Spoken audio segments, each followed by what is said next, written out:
তারপর একটি কথাই বলবো, করাচিতে জন্ম নেওয়া হায়দার। তা আপনি কি মনে করেন যে এইটা জনাব তারেক রহমানকে এই কথা বলা হয়েছে, এইটা আপনারা বিশ্বাসও করেন না এবং আপনারা মনে করেন যে এইটার সাথে আপনারা একমত না, এবং এটা আমি বলতে শুনছি যে অনেকেই আপনাদের মধ্যে বলছেন যে এটা ভয়াবহ অশ্লীল, আপনিও কি তাই মনে করেন? অস্ট্রেলিয়ার জায়গা না, একটা হলো ডিলেজিমেট চাইল্ড আর একটা ইলেজিমেট অথবা লেজিট চাইল্ড যেটা বলি, অর্থাৎ বৈধ অবৈধ সন্তান। তো যেই শব্দটা সেখানে এসেছে অবৈধ কোনো একটা শব্দের সাথে রিলেট করা, সেটা তো আসলে সঠিক না। আমার কাছে আমার কাছে আমার কাছে আমার কাছে আমার কাছে স্ট্যাটাসটা পড়ে এরকম মনে হয় নাই। আমি যেহেতু বাক্সাতে, আমার কাছে মনে হয়েছে যে এটা ইঙ্গিত করা হইতেছে যে তিনি এখন আসলে কার বা কোন জায়গাকে তার পলিটিক্যাল আইডল ভাবতেছেন, আমার এরকম মনে হয়েছে। না, এটা ভাবতেই পারে, কিন্তু ভাবার জায়গা এমন কোন জায়গা হওয়া উচিত না যে জিনিসটা একটা অসত্য তথ্য মানে উপস্থাপন করে। সেই জায়গাটা আপনি তো কোনো তথ্য দেওয়া হয় নাই।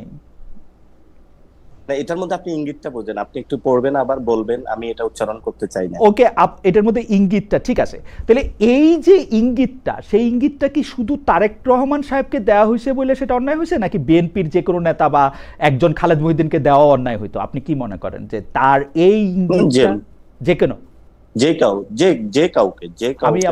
আমি আপনার বক্তব্যগুলি শুনতেছিলাম জনাব পাটোয়ারি, আপনি স্বরাষ্ট্রমন্ত্রী জনাব সালাউদ্দিন আহমেদকে বলেছেন ডেসপিকেবল টুট টুট টুট, ইজ ইট ওকে?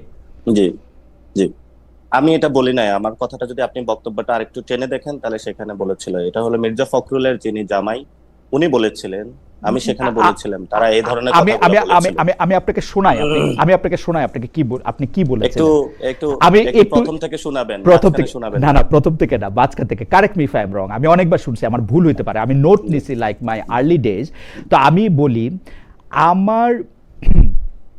আপনি বলছেন মির্জা ফখরুলের যে মেয়ের জামাই আছে না, ফাহাম ভাই যাকে বলে, উনি একটা কথা বলতেন, সে কথাটা হচ্ছে ডেসপিকেবল টুট টুট টুট। এই শব্দগুলি আবিষ্কারই করা হয়েছে সালাউদ্দিনের জন্য, এই শব্দগুলি বলাই হয়েছে সালাউদ্দিনের জন্য। ইজ ইট ওকে? না, আমি আজকে মাঝখানে শুনতে পাই না, আবার একটু বলবেন। তারেক রহমানের বুঝ নাই, সালাউদ্দিনের উপর ভর করে কখনো কখনো। আরো পজ, মির্জা ফখরুল ইসলামের মেয়ের জামাই আছে না, ফাহাম ভাই, ওই যে ফাহাম আব্দুল সালাম, উনি একটা শব্দ বলতো ডেসপিকেবল টুট টুট টুট। এই শব্দগুলি বলাই হয়েছে সালাউদ্দিনের জন্য, এটা আপনি বলছেন। এখন এটা ঠিক আছে না? এটা আমি বলতেছিলাম, এই জন্য আমি কিন্তু ডট ডট শব্দটার কখনো আমি উচ্চারণ করতে যাইনি। ফাহাম ভাই বলেছিলেন, ওনার আপনি যদি যে লেকচারটা উনি দিয়েছিলেন যে কেন বাঙালিরা এরকম সহিংসতা বিশ্বাস করে, কেন ঠিক হয় না, ইন জেনারেল অনেকের কথা বলছিলেন, জনাব ফাহাম আব্দুল সালামের কথা আমি শুনছি। আপনি একদম বলছেন এই ডেসপিকেবল টুট টুট টুট শব্দটাও আসলে বলা হয়েছে স্বরাষ্ট্রমন্ত্রী সালাউদ্দিনের জন্য। যদি উনি যে কথাটা ইন জেনারেল বলছে, সেই ক্যারেক্টারের পিপল তো পৃথিবীতে বসবাস করে না? করে না? অবশ্যই করে। এবং উনি যে শব্দটা বলেছিলেন, এটার পরে কিন্তু ডট ডট শব্দ আমি কখনো উচ্চারণ করতে পারি না এবং করব না আমি। কিন্তু হলো আমি এই কনটেক্সটটা রিলেট করে ওইখানে ওনার সাথে আমি কানেক্ট করেছি, কিন্তু আমি বলি না যে এই ধরনের শব্দ উচ্চারণ করা উচিত। এটা ফাহাম ভাই করতে পারে না, আমি কখনো মুখে এটা উচ্চারণ করব না। কিন্তু শব্দটা বানানোই হয়েছে সালাউদ্দিন সাহেবের জন্য। শব্দটা বানানো হয়েছে কেউ যদি ওই ক্যারেক্টারে আসে। এখন যদি ক্যারেক্টারগুলো আপনি আমাকে বিস্তারিত বলতে বলেন, তাহলে আমি ক্যারেক্টারগুলো বলবো কেন কেন বলেছি। না আপনারে আমি বিশ্লেষণের জায়গায় আমি যাইতেছি না, আমি বলতেছি আপনি যে এটা বলছেন এটা মিন করছেন, এবং আমরা যারা ফাহাম আব্দুল সালামকে চিনি বা এই শেখ হাসিনার সময় দীর্ঘ সময় ধরে তার অসাধারণ বাগ্মিতায় তিনি যেসব কথা বলেছেন, যেগুলি আমাদের কানে সবার আসে, যতই আমরা টুট টুট টুট টুট বলি এটা আমরা সবাই জানি, আপনি বলতেছেন এইটা বলাটা ঠিক আছে, ইজ ওকে? ফাহাম ভাই যে এই শব্দটা বলেছে, এটাকে আপনাকে যদি প্রশ্ন করি, উনি কি এই শব্দটা বলা ঠিক করেছে? ফাহাম এই কথাটা বলা ঠিক করছে কিনা? জি। ফাহাম ঠিক করছে কিনা সেটা জাজমেন্ট তো আমার না, আমি তো বলছি আমাকে গালি দিলেও ঠিক আছে, সবকিছু ঠিক আছে, আপনিও আমারে বলতে পারেন ডেসপিকেবল টুট টুট টুট, ইটস ওকে, আমার জন্য ঠিক আছে। আপনার বলাটা ঠিক আছে কিনা সেটা আপনি বলেন, আপনি একজন পাবলিক ফিগার, পলিটিক্যাল লিডার, আপনার বলাটা ঠিক আছে না? আমি আমি আমি এটা কখনো বলতে পারবো না, এই জন্য হলো আমি কি শব্দটা বলতে পারবেন উচ্চারণ না? করি আপনি না। টুট এক টুট নম্বর, টুট দিয়ে বলবেন। আমি ডট ডট বলছি, টুট টুট বলি নাই। এখন এই ডট ডট যে শব্দটা, এটা আমি বলতে পারবো না, কারণ এটা যেই ভাষাটা ফাহাম ভাই ব্যবহার করে ওই ভাষা আমরা ব্যবহারে আমরা অভ্যস্ত না। ওকে, প্রথম কথা এটা। দ্বিতীয় দ্বিতীয় কথা হলো যে এখানে ভাষার চেয়েও আমি যে কনটেক্সটটা বুঝাইছি এটার জন্য, যদি আমি ভাষায় বুঝাইতাম তাহলে তো আমি ফাহাম ভাইয়ের রেফারেন্সটা টানার দরকার হইতো না, অথবা ওই সিচুয়েশনটা ক্যারেক্টারটা একসাথে ম্যাচ করার আমার দরকার হইতো না, তাহলে তো আমি ডিরেক্টলি বইলা দিতে পারতাম। এটা সচরাচর বাংলাদেশে সবাই বলে, মারামারি, আমরা নোয়াখালীতে বলি কাজ্জা লাগলে সবাই এগুলা বইলা দেয়। তো এই ধরনের শব্দ ব্যবহারে আমরা অভ্যস্ত না, যার জন্য আমি কখনো বলিনি। আহ, আপনি জনাব তারেক রহমানকে বুঝনাইয়ের জায়গাটা থেকে এইচএসসি পাস প্রধানমন্ত্রী বলছেন, ইটস ফাইন, আমার কাছে কোনো অসুবিধা নাই যে এইচএসসি পাস, আপনি তার এইচএসসি পাস মনে করছেন, আপনি এইচএসসি পাসে বলছেন, কিন্তু পাস দিয়ে কি আপনি একটা লোকের বিবেচনা করেন? মানে ধরেন আপনি আপনি মাস্টার্স পাস, সেই জন্য আপনি এইচএসসি পাস লোকের থেকে একটু ভালো, বেটার? না, আমি আমি এটা দিয়ে জাজমেন্ট করতে চাই না। তো জাজমেন্টটা তখন আসে, একজন আপনার ব্রাজিলের যে প্রেসিডেন্ট যিনি ছিলেন শ্রমিকদের থেকে, যিনি এসেছেন প্রেসিডেন্ট লুলা মেবি, তো উনি কিন্তু শ্রমিকদের থেকে এসে প্রেসিডেন্ট হয়েছেন, অথবা পৃথিবীতে অনেকজন আছে তারা পৃথিবীকে নেতৃত্ব দিয়েছেন। তো নেতৃত্বের জায়গাটা যখন আপনি পৃথিবীর এজেন্সটা বুঝতে পারবেন মানুষ কি চাচ্ছে। দেখুন আপনার, এটা আমি যখন বলেছিলাম বাচ্চারা হাঁটু পরিমাণ পানি, কারো গলা পরিমাণ পানি, ওই অবস্থায় তারা হলো পরীক্ষার হলে যাচ্ছে। আপনি চিন্তা করেন, আপনি ওই সময় এইচএসসি পরীক্ষার্থী এবং আপনি সকালবেলা দেখলেন যে হলো বাসার সামনে হলো গলা পরিমাণ পানি। তখন আপনি একটা আবেদন জানাইলেন যে ঠিক আছে, আজকের পরীক্ষাটা যদি বাতিল করা হয়, যেহেতু আপনি নগর ব্যবস্থাপনা করতে পারছেন না, অথবা আপনার আগের সরকার করতে পারে নাই, কিন্তু পরিস্থিতিটা তো বিরাজ করছে তখন, তখন আপনি তাকে বললেন আজকে পরীক্ষাটা না নিয়ে তাহলে আপনি কালকে নেন। আপনি তাদের বাসায় ডিবি পাঠাইলেন, তাদেরকে হেনস্থা করলেন, এই তুমি কোন কলেজে পড়ো, তাদেরকে পলিটিক্যাল ট্যাগ দিলেন। এবং যে এই পরীক্ষার ব্যবস্থা, সেখানে আমি বলেছিলাম বাংলাদেশের যারা শিক্ষার্থী তাদেরকে একটা টেস্টিং প্রক্রিয়ায় নেওয়া হয়। আফ্রিকান অঞ্চলে যেমন এই ওষুধটা ভালো নাকি খারাপ ইঁদুরকে দিয়ে টেস্ট করা হয়, তারপরে মানুষকে খাওয়ানো হয়।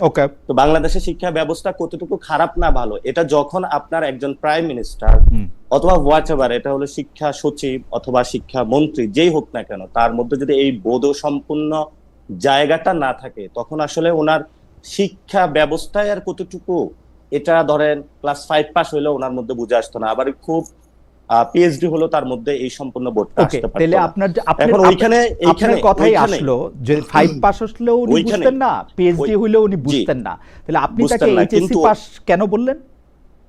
হ্যাঁ, ওইখানেই একটা শিক্ষার্থীদের বলা হয়েছে যে বাচ্চারা তোমরা ঘরে যাও। এখন যেই বাচ্চা পোলাপাইনগুলা কয়েকদিন আগে বের হয়ে আসছে যে বাংলাদেশের ফেসিবাদী সিস্টেম, তাহলে তাদের বুঝটা আছে মাথায় ক্লিয়ার নাকি ক্লিয়ার নাই আপনি বলেন? না না, আমি আপনার কথা বুঝতে পারতেছি না। মানে আপনি বলতেছেন যে এটার সাথে তো সার্টিফিকেটের কোনো সম্পর্ক নাই। নাসিরউদ্দিন পাটোয়ারি পিএইচডি পাইছে, হ্যাঁ, সার্টিফিকেটের সম্পর্কটা কি? সার্টিফিকেটের সম্পর্কটা কেন আসতেছে সেটাই ব্যাখ্যা করতেছি আমি। আপনি বাচ্চাদেরকে কেন হলো গালি দিলেন বাচ্চা বলে? মানে যেই পোলাপাইনগুলা ক্লাস 10 এ ছিল অথবা ইন্টারে ছিল, সেই পোলাপাইনগুলা অভ্যুত্থানের সময় হলো বুঝেই তো ফেসিবাদের বিরুদ্ধে। কে গালি দিছে মুরগি বলে? শিক্ষামন্ত্রী দিয়েছে। ওকে, আপনি এই কথাটা একটু মনে রাখেন যে শিক্ষামন্ত্রী দিয়েছে। ওকে, জি অবশ্যই। ওকে, তো শিক্ষামন্ত্রী দিয়েছে, তাহলে ক্যাবিনেটে আছে, তো শিক্ষামন্ত্রী তো যার ক্যাবিনেটে আছে তাকে আপনি এইচএসসি পাস বলে কি এই গালিটার জবাব দেওয়া হলো? না, এই গালি তো মানে শিক্ষার্থীদেরকে যখন কথাটা বলা, আমি কিন্তু ওনাকে গালি দিতে চাই নাই। যে হলো এইচএসসি পাস, ওনার যদি বোধসম্পন্ন থাকতো তাহলে উনি ওই বিষয়টা হলো রিয়ালাইজ। না না, এটার সাথে পাশের কি সম্পর্ক? এটার সাথে পাশের কি সম্পর্ক? এটার পাশের সম্পর্কটা এটাই আসে, যদি উনি because you are very proud যে আপনি ঢাকা ইউনিভার্সিটি থেকে পাস করে মাস্টার্স করে আসছেন, আর যারা এইচএসসি পাস, মেট্রিক পাস, আপনি দেখেন একই ভাবে বেগম জিয়াকে বলা হইতো সে সময় নন মেট্রিক, 8 ফেল, 8 পাস, একই সংস্কৃতি না এটা? না, এটা একই সংস্কৃতি না। ওই সময় দেখা হয়েছে আপনি তো 8 পাস, আপনি কি করেন? না, আপনি যখন আমাদের বাচ্চাদেরকে গালি দিবেন অথবা শিক্ষার্থীদের গালি দিবেন, এইচএসসি পাস আপনি কি বুঝবেন? না না, আমি তাকে এটা বলি না যে আপনি এইচএসসি পাস হলো আপনি, আমি গালি দিতে চাই না তাকে, আমি তাকে রিলেট করার চেষ্টা করেছি। না না, আপনি বলছেন যে তার বুঝ নাই কারণ সে এইচএসসি পাস। হ্যাঁ, বুঝ নাই, এটাকে আপনি মনে করেন প্রধানমন্ত্রী বুঝ আছে? নাই তো। যদি বুঝ থাকতো ওই দিন বাংলাদেশে মাস্টার্স পাস প্রধানমন্ত্রী আমরা দেখছি, পিএইচডি পাওয়া, নোবেল পাওয়া সরকার প্রধান আমরা দেখছি। বুঝ নিয়ে সবার বুঝ নিয়ে প্রশ্ন করা যায়, তার সাথে পাশের কোনো সম্পর্ক নাই। পাস করার নিয়ে কাকে দেখছিলেন? পিএইচডি পাস করার পর রাষ্ট্র ডক্টর মোহাম্মদ ইউনূসকে দেখছি। ডক্টর ইউনূস তো ওই সময় শিক্ষার গুরুত্ব দিয়েছিল, অনেক কিছু না না, আমি শিক্ষার গুরুত্বের কথা বলতেছি না, কিন্তু আমি শিক্ষার গুরুত্বের কথা বলতেছি না, আমি বলছি পাস ছাড়াও অনেক প্রশ্ন করা যায়, আপনি নিজেও অনেক প্রশ্ন করতে পারবেন ডক্টর মোহাম্মদ ইউনূসের নিয়ে। জি, তো সেইটা পাশের সাথে নাই তো, কিন্তু আপনি এটা বলছেন।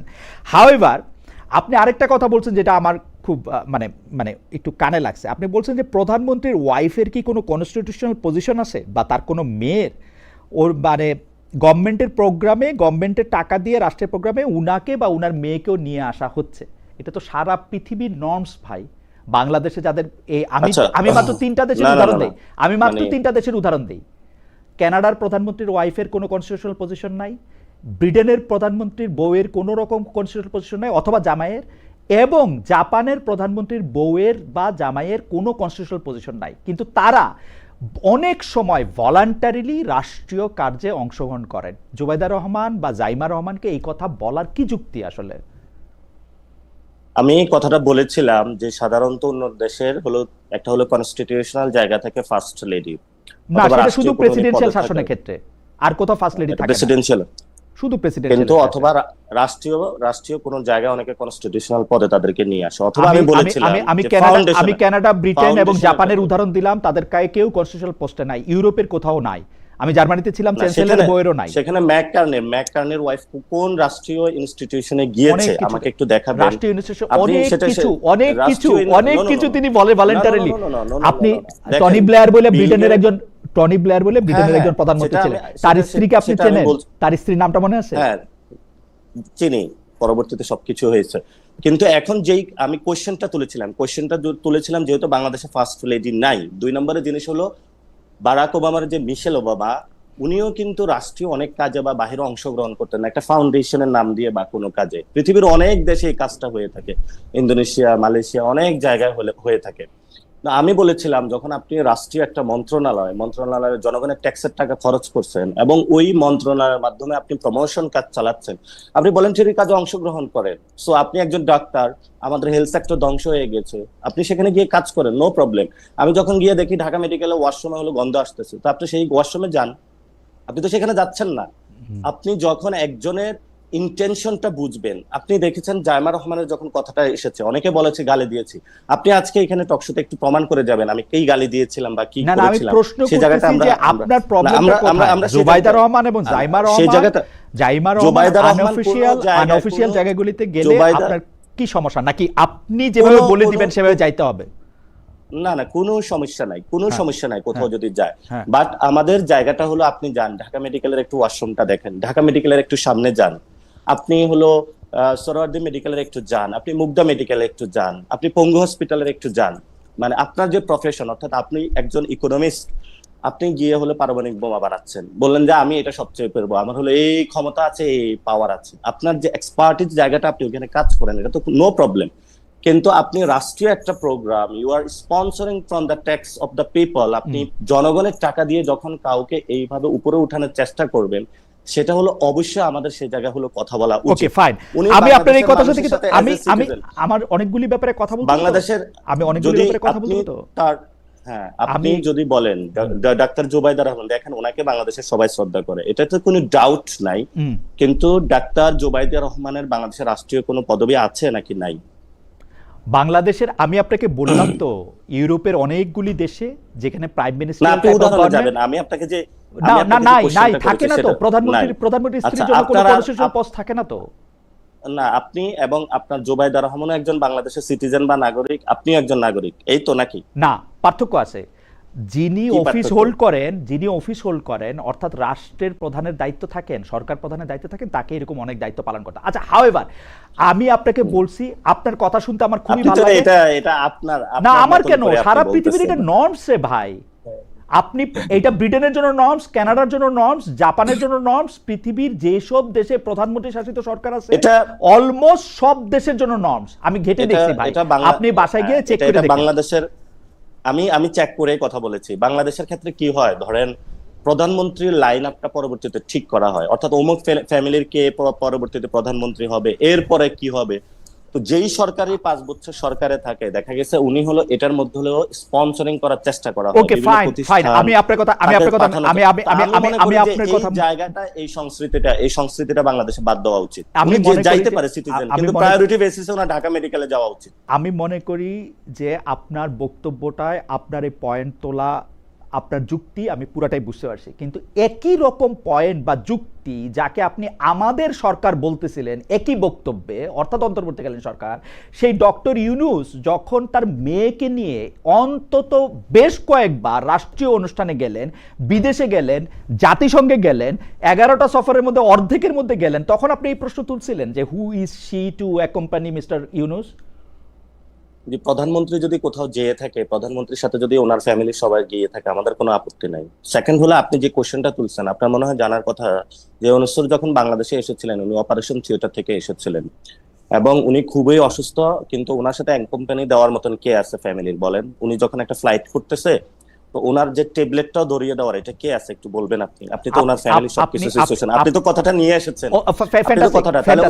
তাহলে বিদেশে যাইতে সময় আপনি তো কথা- ওনার ফ্যামিলির কারো ওনার সঙ্গে থাকতে হইতো, সেই জন্য উনি বিদেশে গেছেন। মানে আপনি তো জানেন উনি আপনি কি অসুস্থ, খেয়াল করছেন? এবং ওনার আপনি কি সাথে খেয়াল করছেন এবং ওনার- বাংলাদেশেও বিভিন্ন ওনার রাষ্ট্রীয় মেয়ে কোন অনুষ্ঠানে, প্রোগ্রামে? বাংলাদেশে বিভিন্ন রাষ্ট্রীয় অনুষ্ঠানে তার মেয়ে উপস্থিত ছিল, আপনি খেয়াল করেছেন কিনা? হ্যাঁ, কিন্তু হলো উনি কিন্তু এটা রাষ্ট্রীয় বলেন নাই। প্রোগ্রামে এরকম দেখেছেন যে সংস্কৃতি মন্ত্রণালয়ের কোথাও একটা প্রোগ্রাম হচ্ছে, ডিরেক্টলি সেখানে গিয়ে হলো ওনার মেয়েকে পাঠাচ্ছে, যাও তোমাকে হলো রাষ্ট্রীয় প্রটোকলে সবকিছু স্পন্সর করে জনগণের কোটায় আমি তো চলে যাচ্ছি, পরবর্তীতে তোমাকে প্রধানমন্ত্রী বানানো হবে। এই জন্য আমার মনে এই যে হয় এই- আমার এই মনে হয় জনাব জায়গাটা পাটোয়ারি, দেখেন নাই, দেখেন। আমার মনে হয় জনাব পাটোয়ারি, আমি আমি আমার জায়গাটা ক্লিয়ার করতে পেরেছি জি, যে please আপনি বলেন। যান, নো প্রবলেম, আপনি যান, নো প্রবলেম, কিন্তু আপনি আগে বাথরুমে প্রধানমন্ত্রীর যান, সাথেও যাইতে ঢাকা পারেন, মেডিকেল কলেজে বাথরুমে প্রধানমন্ত্রীর যান। ফ্যামিলির সাথে।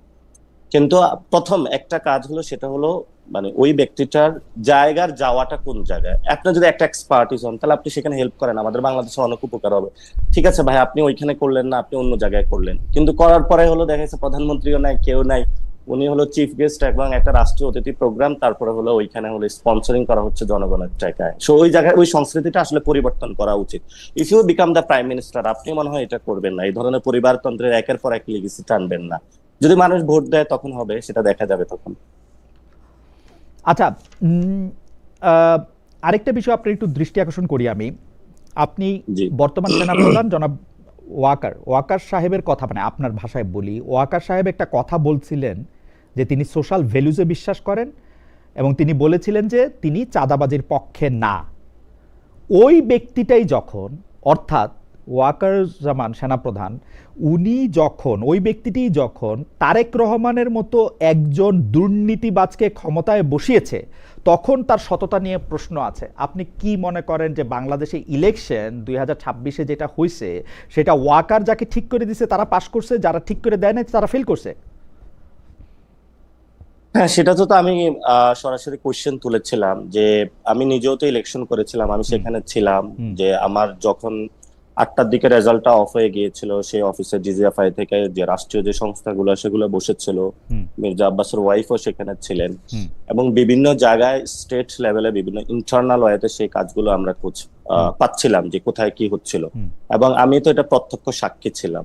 তো তাহলে আপনি বলবেন রেজাল্ট ঘোষণার সময় সেখানে ডিজিএফ এর কাজ কি, আর্মির যে গোয়েন্দা সংস্থাগুলো সেখানের কাজ কি? আপনার তারপর আমরা বক্তব্যটা বিভিন্ন অনুযায়ী জায়গা থেকে ওয়াকার সাহেব তারেক রহমানকে চুজ করেছেন এবং ক্ষমতায় বসিয়েছেন, এটা দুর্নীতিবাজ আপনি তারেক স্বীকার রহমান। করেন, আপনি এটা স্বীকার করেন বা না করেন, বাংলাদেশের হলো যখন 5 তারিখে মানে আগামীকালকে 2024-এর যে ডেটটা ছিল, সেই 24-এ কিন্তু সকল রাজনৈতিক দলকে ক্যান্টনমেন্টে ডাকা হয়েছে। 2026-এর ইলেকশনটার কথায় আসি। 2026-এর ইলেকশনটা মানে কেন বলেছিলাম সেই জবাবটা, ফ্রি এন্ড ফেয়ার হয় নাই, ফ্রি এন্ড ফেয়ার হয় নাই। ওয়াকার সাহেব যাকে চাইছেন, ওয়াকার সাহেব যাকে মানে একটু চাইছেন, ধৈর্য রাখুন, তাহলে আমি তো 30 সেকেন্ডে উত্তরটা দিতে সময় দিবেন আমাকে। না না, সেই জায়গাটা থেকে আমি ধৈর্য রাখতেছি। আপনি কথাটার মধ্যে বলুন, মানে আপনাকে কথাটা বলতে হলে 5 আগস্ট 24-এ যাইতে হবে না, 24-এ এর জন্যই যাচ্ছি যে ক্যান্টনমেন্টে তো সকল রাজনৈতিক দলকে নেওয়া আছে। ইলেকশনটা কিভাবে এসেছে সেটা তো আপনাকে লক্ষ্য রাখতে হবে, এবং ইলেকশনের সময় হলো পুরো বাংলাদেশের মিলিটারি সিস্টেম তো মাঠে অ্যাক্টিভ ছিল নাকি ছিল না?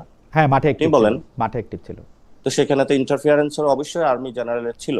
আমার প্রশ্নটা কি আপনি তো উত্তর 5 দিলেন? তারিখে যে আমার প্রশ্নটার উত্তর কি আপনি দিলেন? আপনি কি মনে মানে করেন যে আপনি আমি যদি আমাকে প্রশ্ন করেন, আপনার যদি অনুষ্ঠান হয় ইয়েস নো, তাহলে আপনি আমাকে কোশ্চেন ইয়েস করেন, নো আমি না, ইয়েস নো ইয়েস নো উত্তর না, দেব। ইয়েস নো না, আপনি বিস্তারিত বলেন, এরপরে আপনি অভয় জি। দিলে, অনুমতি দিলে আমি বলবো আপনাকে। আমি না, প্রশ্নটা আপনি আবার করি। আমার অনুমতি নেওয়া লাগবে না, আমি আপনার এখানে আমার গেস্ট, অনুমতি আপনি কারোই নেওয়া লাগে আপনি না। অনুমতি। আমার কারোই অনুমতি নেওয়া লাগে না। অনুমতি নেওয়াটা হচ্ছে আমার কথার, মানে এটা একটা প্লিজের বঙ্গানুবাদ। আমি জিনিসটা বলি। আচ্ছা। ওয়াকারুজ্জামান 2026-এর ইলেকশনে যাকে চেয়েছেন তাকে ক্ষমতায় বসিয়েছেন, এবং সেটি দুর্নীতিবাজ তারেক রহমানের ক্ষেত্রে এটা উনি করেছেন। যার কারণে ওয়াকারুজ্জামান আপনার কাছে, আমি গালি বলবো না, আপনার বাকস্বাধীনতা তাকে বলেছেন যে যখন মানুষের বয়স হয়, শেষ বয়সে মানুষকে ভূতে ধরে, you are so confident about it, ভূতে ধরলে কেউ দাঁড়িয়ে রাখতে শুরু করে, এবং হি ডিড ইট, যে ওয়াকারুজ্জামানই চেয়েছেন তারেক সাহেবকে ক্ষমতায় বসাইতে। আপনি এইটার ব্যাপারটা একটু বলেন। এটা আমার প্রশ্নটা একটু ইলাবোরেট আচ্ছা। করে, আপনি যখন একটু সময় দিলেনই, এটা আপনি বিশ্বাস করেন কিনা, এবং আপনার যে দল এনসিপি, আপনার যে জোট জামায়াতে ইসলামী, তারাও বিশ্বাস করেন কিনা, এবং আপনি যে প্রথমত যে বক্তব্যটা বলেছেন আপনি, আপনি কাট বক্তব্যটা দেখেছিলেন। আমি যদি ফুল যে বক্তব্যটা সেটা আপনি অ্যালাউ করলে তাহলে আমিও বলবো, কিন্তু আপনার যে কোশ্চেনের উত্তরটা, আমরা মনে করি যে এখানে বহিঃশক্তি, আওয়ামী লীগ এবং এখানে মিলিটারির বিভিন্ন অফিসারের সাথে একটা ন্যাকজাস তৈরি হয়েছিল, ফলত ওই ন্যাকজাস থেকে এই ধরনের একটা ইলেকশনে ইঞ্জিনিয়ারিং হয়েছে। এই ইঞ্জিনিয়ারিং এর জায়গাটা হলো আমি ইলেকশনের পরে ক্লিয়ার করেছিলাম, এর পরবর্তীতে বিরোধী দলীয় নেতাও এই বিষয়টা ক্লিয়ার করেছে, আপনি যদি বক্তব্যগুলো শুনেন। আমি, আপনি কি আরেকটু পরিষ্কার করবেন, মানে আপনার, মানে বিরোধী দলের নেতা জনাব শফিকুর রহমানকে আমি ইন্টারভিউ করেছি, জনাব শফিকুর রহমানকে আমি জিজ্ঞেস করেছি, কিন্তু যেমন তারেক সাহেবকে জিজ্ঞেস করেছি তেমন শফিকুর রহমান সাহেবকেও জিজ্ঞেস করেছি, আপনারা কি মনে করেন যে ইলেকশন ইঞ্জিনিয়ারিং হয়েছে? শফিক সাহেব কি বলেছেন? ইঞ্জিনিয়ারিং হয়েছে। শফিক সাহেব কি বলেছেন? শফিক সাহেব বলেছেন যে ইঞ্জিনিয়ারিং হয়েছে ইলেকশন, মানে কিন্তু হলো দেশের আমাকে যে ইন্টারভিউ দিয়েছেন, দেশের স্থিতি। আমাকে যে ইন্টারভিউ দিয়েছেন সেই ইন্টারভিউর ক্ষেত্রে উনি স্পষ্ট বলেছেন, আমি বলেছি যে ইঞ্জিনিয়ারিং এর অভিযোগ মামুনুল হক সাহেব সব কথা করেছেন। তো আর উনি, সব কথা তো আর আপনার ইন্টারভিউতে বলে নাই, এর পরবর্তীতেও উনি বক্তব্য দিয়েছে, বক্তব্য দেখবেন, এখন একটু সার্চ করে দেখবেন যে উনি বলতেছেন যে তারেক সাহেবকে, বাংলাদেশে ইলেকশন, তারেক সাহেবকে ওয়াকার সাহেব ক্ষমতায় বসাইছে। বাংলাদেশে ইলেকশন ইঞ্জিনিয়ারিং হয়েছে, এবং সেই ইঞ্জিনিয়ারিং এর স্বার্থ ওই সময় আমরা দেশের স্বার্থে যাতে কোনো অস্থিতিশীল পরিবেশ সৃষ্টি না হয় সেজন্য মেনে নিয়েছিলাম। এই বক্তব্যটা আপনি একটু খুঁজে দেখবেন। আমার মনে হয় যে তিনি, আপনি ঠিকই বলতেছেন, তিনি এই জাতীয় কথা বলছেন, কিন্তু আবার তো এই কথাও বলতেছেন যে দেশের স্বার্থে যদি এটা এখন মেনে নেন, 5 মাস হয়েছে, এখন আপনারা বা জনাব অলি আহমেদ বা জামাতে ইসলামী মিলে সরকারকে ফেলেও দিতে চাচ্ছেন। আপনি তো বলেই দিয়েছেন যে বিএনপি তো ক্ষমতায় টিকবে না, কারণ বিএনপি হচ্ছে রাবিশ পার্টি, এই বিএনপি কখনো আসলে টিকবে না এখানে, তাই না? হ্যাঁ, আমি এখনো বলি এই সরকার হলো টিকবে না, কারণ এই সরকার টিকবে না কারণ ইলেকশনটা 2টা ভোট হয়েছিল, আপনি একটা ভোট মানবেন আরেকটা মানবেন না। ইলেকশনে জনগণের 70% রায় দিয়েছিল। 71-এ যখন আমাদের মুক্তিযুদ্ধ হয়েছিল, মহান মুক্তিযুদ্ধ, সেই মুক্তিযুদ্ধের আগে জনগণ একটা রায় দিয়েছিল, সেই যুদ্ধতে কিন্তু হলো পাকিস্তানি জান্তা ছিল, তারা সেই জনগণের রায়টা মানে নাই। ফলত একটা দেশে এই ধরনের জনগণ রায়কে বাস্তবায়ন করার জন্য রাজপথে মানুষ নেমে আসে, এবং এখানেও কিন্তু 70% জনগণ একটা রায় দিয়েছিল, আপনি সেই রায়ের দিকে যান নাই। অলরেডি হলো সংসদে একটা সংশোধনী কমিটি গঠন করা হয়েছে, যেটা আমরা বলেছিলাম যেখানে একটা রিফর্ম অ্যাসেম্বলি হবে, এবং সেখানে সালাউদ্দিন অকপটে স্বীকার করেছেন যে আমরা মাঠে জনগণকে প্রতারণা বা বোকা বানানোর জন্য এটা বলেছিলাম, তাহলে তো আমাদেরকে জনগণ ভোট দিত না। ফলে তো জনগণের সামনে সবটাই স্পষ্ট হয়েছে। জনগণ যদি কাউকে মনে করে যে তাদের জন্য প্রতারণার ফাঁদ পাতা হয়েছে অথবা তাকে বোকা বানানো হয়েছে, সে জনগণ কেন আপনাকে স্কেপ দিবে? ফ্যান্টাস্টিক, দেওয়ার কোনো অবকাশ নাই। আমার কাছে মনে হয়, আমি একটু পুরনো কথায় ফিরে আসি, তার মানে এনসিপি এবং জামাতে ইসলামী, এনসিপি আপনার দল হিসাবে এবং জামায়াতে ইসলামী হচ্ছে আপনাদের জোট সঙ্গী হিসাবে, তারা বিশ্বাস করে যে 2026 সালের ইলেকশন রিগড হয়েছে, ওয়াকার সাহেব তারেক সাহেবকে ক্ষমতায় বসিয়েছেন। ডিরেক্টলি যদি আপনি বলেন yes no, directly yes no এটা বলা যাচ্ছে না, কিন্তু হলো এখানে একটা, আপনি তো ডিরেক্টলি ইয়েস নো বলতেছেন পাটোয়ারি সাহেব, আপনি দেখেন, আপনি কিন্তু একদম স্পষ্ট বলতেছেন, ওই ব্যক্তি যখন তারেক রহমানের মতো একজন দুর্নীতিবাজকে ক্ষমতায় বসিয়েছে। আপনি এই কোশ্চেনটা যদি উত্তরটা এভাবে নেন, আপনি যে আপনার যখন গণ অভ্যুত্থান হলো তখন তো সকল রাজনৈতিক দলকে ক্যান্টনমেন্টে ডাকা হয়েছিল, এবং পরবর্তীতে কার্যত ইনার ওয়েতে সেখানে তো হলো ক্যান্টনমেন্টের বিভিন্ন জায়গায় ইন্টারফারেন্স ছিল, এটা আপনি অস্বীকার করতে পারবেন না। এবং ইউনূস স্যারের আমলেও তারা স্যারকে ওইভাবে অনেক ক্ষেত্রে কাজ করতে দেয় নাই, এবং সেগুলো আপনাদের সবারই জানা আছে। তো পরবর্তীতে আমরা বলেছিলাম ঠিক আছে, আমরা তাহলে একটা গণতান্ত্রিক নির্বাচন প্রক্রিয়ার দিকে যাব। এবং সেখানে আমরা যখন চুপ্পুর বিরুদ্ধে আন্দোলন করেছিলাম, সেখানে আর্মি চিফ রাজি ছিলেন না। তো এখানে তো মানে একটা স্টেটের কয়েকটা স্টেক হোল্ডার থাকে। এখন আপনি তো সেখানে আমাদের ডিপি স্টেটের জায়গা থেকে ওনাদেরকে হলো বাদ দিতে পারবেন না। যদি বাদ দিতে পারেন, তাহলে তো আজকে পর্যন্ত আয়না বা গুমের সেই জায়গাটা আমরা এখনো নিশ্চিত করতে পারি না, যে গুমের বিচার অথবা এই আইনটাতে নতুন করে প্রণয়ন হবে, অথবা যাদেরকে হলো বিচারের আওতায় নেওয়া হলো তাদেরকে এসিতে গাড়িতে করে নেওয়া হচ্ছে এবং সেখানে আলাদা জায়গায় তাদেরকে রাখা হচ্ছে। তো এটা তো স্পষ্ট হচ্ছে যে কোথায় কোথায় তাদের একটা প্রভাব এই বলয় ডিপি থাকে। স্টেটের পার্ট যেমন মিডিয়া, এই ডিপি স্টেটের পার্ট কি ডক্টর মোহাম্মদ ইউনূসও ছিলেন? ডিপ স্টেটের পার্ট ডক্টর ইউনূস আছেন নাকি নাই সেটা তো আপনি ডিপ স্টেট ভালো করে বুঝেন, তো সেই জায়গাটা আমি ব্যাখ্যা দিতে পারবো না বা উত্তর দিতে না পারবো না না ডিপ না, স্টেট কেন কোনটা কেন কেন বাকি। আমি প্রশ্ন কারণ করতেছি যে আপনি কয়েকটা লক্ষণের কথা বললেন, আর আমার চোখে লক্ষণ কি? আমার চোখে লক্ষণ হচ্ছে ডক্টর মোহাম্মদ ইউনূস, যিনি যাকে কোত্থেকে জানি আইনা নিরাপত্তা উপদেষ্টা নিয়োগ দিছেন, সেই নিরাপত্তা উপদেষ্টা বিএনপির পররাষ্ট্রমন্ত্রী হয়েছে। কোথা থেকে আইনা না, বিএনপি পাঠাইছে। ও, বিএনপি পাঠাইছে। তো আর ডক্টর মোহাম্মদ ইউনূস এটা না হজম করছে। পাঠাইলে কিভাবে? ডক্টর মোহাম্মদ ইউনূস কিভাবে হজম করছে। এখন? ডক্টর মোহাম্মদ ইউনূস হজম করছে তাকে, উনি বুঝেন না কিছু। ডক্টর ইউনূস তো শুধু এটাও হজম করে না, অনেকেই হজম করছে, সবাইকে নিয়ে চলতে চেয়েছে, একটা মানে উনি ইউনিটি বা শুধু ঐক্য হজমই গড়ে করে তুলতে গেছে। চেয়েছে। উনি উনার অ্যাটর্নি জেনারেল এখানে আইনমন্ত্রী হয়েছে, উনার প্রেসিডেন্টকেই প্রেসিডেন্ট রাইখা দেওয়া হয়েছে, উনার কারণেই এই আপনারা যাকে অসম্মান করে রাষ্ট্রপতির কথা যে বলে, উনার কারণেই রাষ্ট্রপতির কাছে শপথ দেওয়া হয়েছে। কারণ উনি কাকে অসম্মান করা হয়েছে? না, সম্মান অসম্মান আমি উজ্জ্বল করলাম যে ধরেন সাবেক রাষ্ট্রপতিকে নিয়ে আপনারা বলেন যে উনি আওয়ামী লীগের রাষ্ট্রপতি ছিলেন, কিন্তু ডক্টর মোহাম্মদ ইউনূসই ওই রাষ্ট্রপতির কাছেই আপনাদের শপথ নিতে বাধ্য করছে, তাই না? না, ডক্টর ইউনূস বাধ্য করে নাই। ডক্টর মোহাম্মদ ইউনূস ওনার কাছেই শপথ নিতে চাইছেন। অ্যাবসলিউটলি। সাবেক ছাত্রলীগ ক্যাডার যেই চুপ্পু সাহেব, ওনাকে সাহেবে বলি যেহেতু উনি একটা বড় মাপের ক্যাডার, তো উনি ওই সময় হেড অফ দ্য স্টেট তো রাষ্ট্রপতি ছিল। আমরা সেই সময় বলেছিলাম যে স্টেটটা এটার বাইরে গিয়ে আমরা নতুন ভাবে গঠন করতে পারি কিনা। তো সেই সময় তো সকল শক্তি রাজি ছিল না। এটা ইতিমধ্যে মির্জা ফখরুল ডক্টর ইউনূস সাহেব কি রাজি ছিলেন? দিয়েছিল। ডক্টর ইউনূস সাহেব কি রাজি ছিলেন? ডক্টর ক্ষমতাটা ওই সময় যদি ডক্টর ইউনূস জনগণের যে ম্যান্ডেট সেটার উপরে উনি করতেন, কিন্তু 5 তারিখে যখন সব রাজনৈতিক দলকে ক্যান্টনমেন্টে প্যাকেট করে নিয়ে যাওয়া হয়েছে, তারপরে ডক্টর ইউনূসের কি করার ছিল আপনিই বলেন। না না, 5 তারিখে যা যা কিছু করা হয়েছে সেটাকে আপনি বলতেছেন প্যাকেট করে নিয়ে যাওয়া হয়েছে, রাইট? প্যাকেট করে নেওয়া হয়েছে। প্যাকেট ছাড়াও অনেকে গেছেন রাজপথ থেকে। প্যাকেট ছাড়াও অনেকে গেছেন, আমরা তো প্যাকেট ছাড়াও গেছে, যেমন প্যাকেট ছাড়াও অনেকে গেছে। হ্যাঁ, প্যাকেট ছাড়াও অনেকে দৌড়ায়, ওদিকে ফোন পাইলে অনেকে দৌড়ায়। এটা বাংলাদেশের একটা বদ অভ্যাস। এটা পাকিস্তান আমল থেকে শুরু হয়েছে, এখন পাকিস্তানে আছে। জামাত ইসলামীর প্রধান প্যাকেট সহ গেছেন, প্যাকেট করে নিয়ে গেছেন নাকি এমনি গেছেন? আপনি কেন জামাত ইসলামী স্পেসিফিক বলতেছেন? আপনি কেন স্পেসিফিক বিএনপি? জামাত ইসলামীর নামটা ওয়াকারুজ্জামান, আমি বলি জামাত ইসলামীর নামটা ওয়াকারুজ্জামান সবার আগে বলছেন, সেজন্য আমি জামাত ইসলামী বলবো, তারপরে বিএনপি বলবো, তারপর জাতীয় পার্টি বলবো। আপনাদের তখনও কোনো পার্টি হয় নাই, আপনাদের মধ্যে থেকে কে প্যাকেট হয়ে গেছে, প্যাকেট ছাড়া গেছে সেটাও বলেন, একবারে সবগুলি বলে দিলাম। আমাদের থেকে কেউ প্যাকেট হয়ে যায় নাই, আমরা রাজপথে ছিলাম। ওকে, আর জামাত ইসলামী, বিএনপি, জাতীয় পার্টি? আমি তো কোনো রাজনৈতিক দল স্পেসিফিক করি না, আমি তো সব রাজনৈতিক দলে গিয়েছিল সেখানে। না, আপনি বলছেন কেউ প্যাকেট গেছে, কেউ প্যাকেট ছাড়া গেছে। আপনি মানে কেউ স্বেচ্ছায় গেছে, কেউ স্বেচ্ছায় গেছে, কেউ নিজের ইচ্ছা গেছে। কে গেছে নিজের ইচ্ছা? সবাইকে প্যাকেট করে নেওয়া হয়েছিল। কেউ ক্যান্টনমেন্টে নিজের ইচ্ছা যায়, কার ভাল লাগে? যারা রাজনীতি করে পাবলিক আইতে, তারা তো কেউ আসলে ক্যান্টনমেন্টে যাইতে চায় না। এবং আমরা তো এটা বিশ্বাস করি যে ক্যান্টনমেন্টে হলো রাজনীতিকে ম্যাডলিং করা উচিত না, এবং যেটা বাংলাদেশে বরাবরই হচ্ছে, এটা কেউ অস্বীকার করার জো নাই যে হচ্ছে। যে আমরা চাই না এটা থাকুক। আমি একটু শিক্ষায় ফিরে আসি।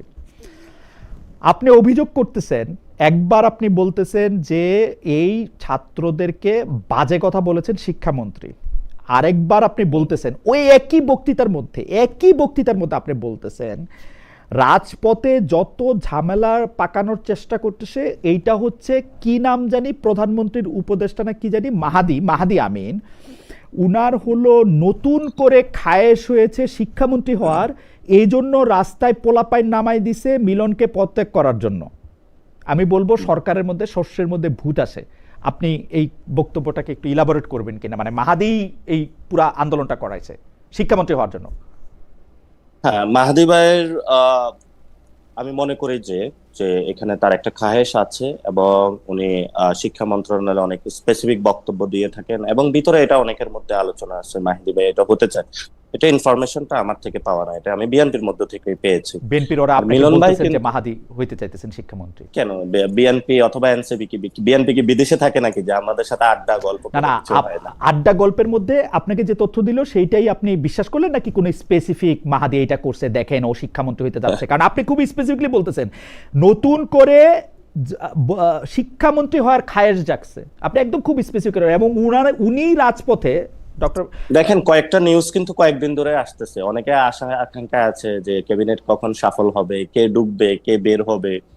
ফলত এটা স্বভাবতই থাকে, এটা যে কোনো হলো রাজনৈতিক প্রতিদ্বন্দ্বিতা, ইনার প্রতিদ্বন্দ্বিতা থাকে, আউটার প্রতিদ্বন্দ্বিতা থাকে। ফলত এই সরকারের মধ্যে অনেক ইনার প্রতিদ্বন্দ্বিতা, যেমন নুরুর ইচ্ছা কেন ফুল মিনিস্টার হয় না, সাকিবের ইচ্ছা কেন ফুল মিনিস্টার হয় না, এখন তো আবার আপনি আমাকে কোশ্চেন করবেন যে আমি জানি কিভাবে। ফলত একটা রাজনৈতিক দলের আকাঙ্ক্ষার জায়গা থেকে তার কর্মীদেরকে বোঝানোর জন্য অনেক আকাঙ্ক্ষা থাকে, এবং সেখানে অনেক মিনিস্টারের মধ্যে আবার নিজেদের ইনার স্ট্রাগল থাকে যে কে মিনিস্টারকে সরিয়ে আমি হইতে পারি কিনা, কে প্রধানমন্ত্রীর কাছে যেতে থাকে, পারে। মানুষ প্রমোশন চাইবে না, তো থাকে ওই ইন জেনারেল আপনিও বিষয়টা তো বলছি। নিশ্চয়ই। এটা আপনাদের কাছে খুব যে আহামরি বড় কিছু মনে হয়, এটা আমার না কাছে না, আশ্চর্য আপনি লাগে। একজন মানুষের নাম ধরে বলতেছেন, বাচ্চাদের যে রাস্তায় নামানো হয়েছে, ঝামেলা করা হইতেছে, রাস্তায় পোলাপাইন নামাই দিছে, আপনি বলতেছেন সেটা হলো মিলনকে পদত্যাগ করার জন্য, কারণ জনৈক মাহাদি আমিনের শিক্ষামন্ত্রী হওয়ার খায়েশ হয়েছে। হুম। দেখেন এখানে মাহদি আমিন ভাই তো ঢাকা 14 ইলেকশন করতে চাইছিল, যেখানে তুলিয়াফা ইলেকশন করতে চেয়েছিল। এখন রাজনীতিতে দেখা গেছে আপনি কোথাও ইলেকশন করতে চান, আপনি প্রধানমন্ত্রী হইতে চান, ফলত আপনি হলো কিছু ফ্রেঞ্জ এলিমেন্ট পাঠানোর আপনি চেষ্টাই করবেন যাতে ওই লোকটা একটু বিপদে পড়ে, মুখটা একটু খারাপ হয়, তাহলে সে হতে চায় আর কি। বাকি এখানে কন্টেস্টর বা কন্টেন্ডার কেউ নাই, একমাত্র মাহদি আমিন আছে, উনি এটা হইতে চায়। উপদেষ্টা উনি অনেক জ্বালায় আছে, উপদেষ্টা হলে অনেক সুযোগ সুবিধা থাকে না, ফাইল টাইল সাইন টাইন করতে পারে না, জাস্ট একটু উপদেশ দিয়ে যায়। এটা আপনার ফলত ওই জায়গা এটা থেকে আপনার এডুকেটেড গেস নাকি আপনার কাছে কোনো তথ্য আছে? আপনি মানে আপনার মনে হচ্ছে আমরা ব্যাপারটা, মানে ইজ ইট না, ওকে আমি তো যে আপনার মনে তথ্য করেন না পাইলে এরকম বা একটা আড্ডা কথা? না হলে আলোচনা না হলে তো আমি এটা কোনো স্টোরি, এটা ইতিহাসের কোনো স্টোরি বলতেছি না, যা চলতেছে এগুলো তা বলতেছি। আপনি আপনার কাছে কেন মনে হলো যে শিক্ষামন্ত্রী মিলনকে আপনার প্রোটেক্ট করতে হবে, মাহাদি আমিনকে থেকে আপনার রক্ষা করতে হবে, মানে এইটা কেন মনে না, হলো? আমি মিলনকে প্রোটেক্ট করার কথা বলি না। আচ্ছা। মিলন ভাই যে ওই আগের কালে যেভাবে হলো জানালা দিয়া উকি দিয়ে দুর্নীতি বা নকল বন্ধ করছেন, ওই এডুকেশন এটা না। আমাদের কথা ছিল হোল এডুকেশন সিস্টেমটা যাতে হলো পরিবর্তন হয়, একটা সংস্কার আসে প্রথমত। দ্বিতীয় কথা হলো মিলন ভাই যেইভাবে এই জিনিসটা ট্যাকল করেছেন ওটা ট্যাকল দিতে পারেন না। মিলন ভাই যেভাবে কাজ করতেছেন ওই কাজটাতে we are not the satisfied, not only we are. আমি আপনাকে কয়েকটা উদাহরণ দিতে পারবো, যেটা হলো আমার সামনে হচ্ছে ঢাকা আটে হলো আইডিয়াল কলেজের অধ্যক্ষর কয়েকজন চলে গিয়েছেন বা কয়েকজন আসছেন। স্কুল ম্যানেজিং কমিটির সভাপতি বাসাবো থানার মুস্তাফিজুর রহমান হিরুকে বানা হয়েছে, উনি হলো জবিউল্লাহ ভাই, যিনি হলো বিএনপির না, সবকিছু এটা অ্যাডমিনিস্ট্রেশন। এটা আপনি আপনার বক্তব্য আমি শুনছি। হ্যাঁ হ্যাঁ, বলেন। হ্যাঁ জবিউল্লাহ ভাইয়ের শ্যালক হুম হিরু ভাইকে। হুম তো ওইখানে হলো ওনারা পাচ্ছিল না, পরে হলো মানে আমাকে যেটা হলো টিচাররা জানিয়েছিল ওইখানের। তো পরবর্তীতে ঢাকা বোর্ডের চেয়ারম্যানকে ফোন দিয়েছে, চেয়ারম্যান বলতেছে আমি কি করব। পরে মিলন ভাইকেও ফোন দিছে, মিলন ভাই বলতেছে যে আমি কি করব ভাই, এখানে আব্বাস ভাই আমার দূরে থাকা ভালো। ভাই এগুলা খুবই ওপেন সিক্রেট কথাবার্তা, এগুলো স্কুলের হলো ক্লাস 10 এর বাচ্চাদেরকে জিজ্ঞেস করলে আপনি পাইবেন ওইখানে। এবং বাচ্চারা যারা আন্দোলন করলো তাদেরকেও আপনি বললেন যে পোলাপানরে ঝামেলা করতে মাহাদি আমিন নামাইছে, মানে বাচ্চাদের আন্দোলনের আসলে সেই অর্থে কোনো ইচ্ছা ছিল না, মানে যেহেতু মাহাদি আমিন নামাইছে। আন্দোলন না, একটা হলো আন্দোলন তো বিক্ষুব্ধ করা হয়েছে, মিলন সাহেব ব্রয়লার মুরগি বলে তাদেরকে বিক্ষুব্ধ করেছেন এবং তাদের ইলজিক্যাল কিছু সিদ্ধান্ত তাদের উপরে চাপিয়ে দিয়েছেন। এটা যেমন সত্য, প্রত্যেকটা আন্দোলনে কিছু হলো বিভিন্ন স্টেক হোল্ডার ঢুকে পড়ে, এক একজনের এক একটা স্বার্থ। এখন দেখেন ওই স্বার্থ থেকে ফসলটা কে তুলতে চায় আর ঠিক আছে, মিলন ভাই গেল, তারপরে ফসলটা কে ঘরে পাইতে চায়? সেটা তো যিনি ফসলটা ঘরে পাইতে চায়, সেইটা যে ফসলটা ঘরে পাইতে চায়, এটা হচ্ছে আপনার ডিডাকশন হচ্ছে যে এটা মাহাদি আমিন পাইতে চায়, সেজন্য মাহাদি আমিন এই ঝামেলাগুলো করতেছে, এটা শস্যের ভিতরে ভূত, এইটার সিস্টেম। এবং আপনি শস্যের ভিতরে আরো ভূত দেখলেন, আপনি এরকম বললেন যে এই হাফিজকে দিয়া, আপনি এরকম বলছেন এই মেজর হাফিজকে দিয়া কি করাবে সেইটাও জনগণকে নজর রাখতে বলতেছি। এইটা একটু ব্যাখ্যা করেন, মানে মেজর হাফিজকে দিয়ে কি করাবে? এটা একটা ভালো জিনিস আপনি উত্থাপন করেছেন। প্রথমত হলো আমাদের এখন যিনি অস্থায়ী রাষ্ট্রপতি, উনি হলো একজন ক্যান্টনমেন্টের মানে ব্যাকগ্রাউন্ডের লোক। তো ফলত এখন যদি দেশে কোনো অস্থিতিশীল পরিস্থিতি সৃষ্টি হয় অথবা কোনো কিছু, এটা আমরা আগেও বলেছিলাম যখন ওনাকে স্পিকার বানানো হয়েছে, তখনই যদি চুপ্পুকে ধরেন হুট করে চুপ্পু চলে গেল অথবা জনতা গিয়ে বঙ্গভবন ঘেরাও বললো যে না ঠিক আছে আমরা শেখ হাসিনা চুপ্পুকে চাই না, তখন রাষ্ট্রপতি কে হইতো? মেজর হাফিজই তো হইতো, মানে বাই দ্য কনস্টিটিউশন।